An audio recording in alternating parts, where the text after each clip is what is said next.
Okay, so you can see my setup in here, but basically I have these two custom buttons that when I press them, one of them enables the green screen. So if you want to use this for streaming and have a different background, you would just key this with OBS or whatever software you use. And then the second button is to enable avatar mode. So if you want to show your real background, then this is how you would do it, and also your real body. So this is basically the whole setup. When I click these buttons, you can see here the flow. So I am switching between these two materials, and all that is doing is when the button is clicked, it's going to toggle between those two values. So again, you can see when I press the button, it's using this game object. So that button is switching between these two materials. And you can see the flow here. Whenever I click it, it goes to that one. When I click it, it goes to the other one. And then this mesh render, it's only needed because I'm switching things from the meshes themselves. In this case, the material. So there you can see it. That is switching. You can see the values in there, which material is switching to. Here you can see that it's switching all of these meshes off. We got the shirt, the neck, the necklace, and the sword, and the background too. So again, just to show you how it's taking all of those game objects, click, true, everything true, and then click, and then everything false. So in this case, the setting of the active mesh. Okay, now everything is contained in this canvas. So to create a canvas, go to the top left and go to UI, and you will be tempted to use this canvas object, but actually just use the button text mesh pro. You could use text, but I will show you how you can use images as well. So that's the button that it created by default. There you can see you can type any text that you want, and that's the default button that it creates.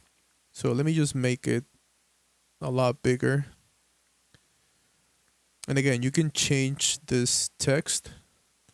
Just go to the object, text TMP. If you don't have it installed, it will prompt you to install it, and then just try to create it again.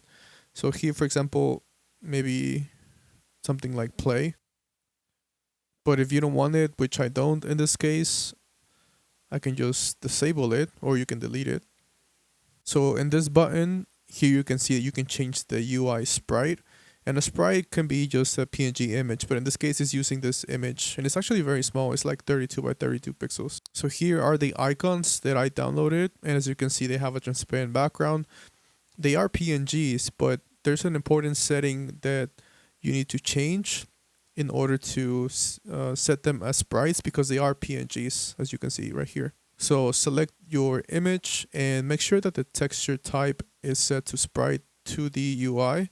When you bring it in, by default, it's going to be a PNG, and it might look like this. And you might be tempted as well to just click on the alpha transparency, apply it. It looks pretty much the same, but it's not going to read it. So it has to be sprite 2D and UI. So now you can go to your button and just drag it into the source image.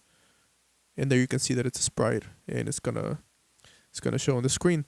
Now for this, I have to change the size. Make sure that the raycast target is on, otherwise you're not going to be able to detect where you're clicking. Okay, and this is the button component that we're going to be using here in the script graph.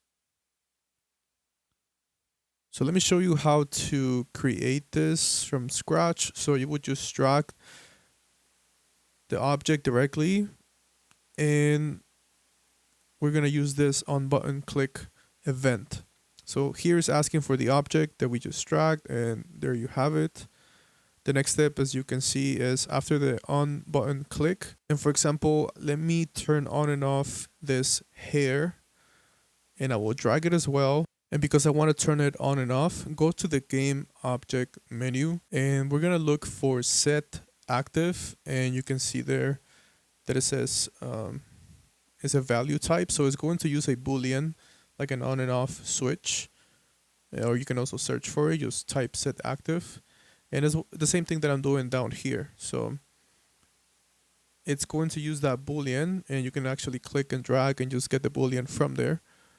So you activate it, that means on, of course, and then you deactivate it and it's off. I can press Control D or Shift D to duplicate it, and one of them is on, again, one of them is off. So now I need this toggle value because we are using a value.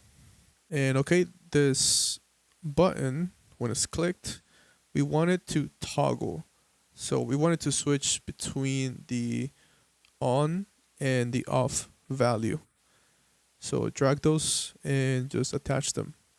So the on with the on, off with the one with the on checked box. And finally, you might be tempted also to use the color matching that says is on, but you have to use the value node. And then there you can see the relationship between the toggles. So you need the on and the off to the game object set active. So here I messed up because I was creating everything in play mode, and usually everything in play mode gets lost after you leave. So I'm just gonna do it again real quick, and you can kind of see how I do it.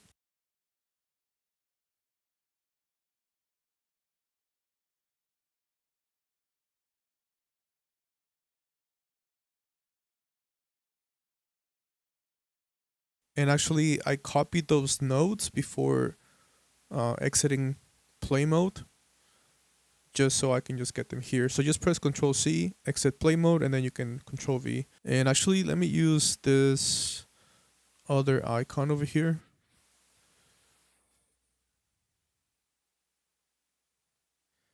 Everything is set up, so now we can go back into play mode, and you can test those buttons.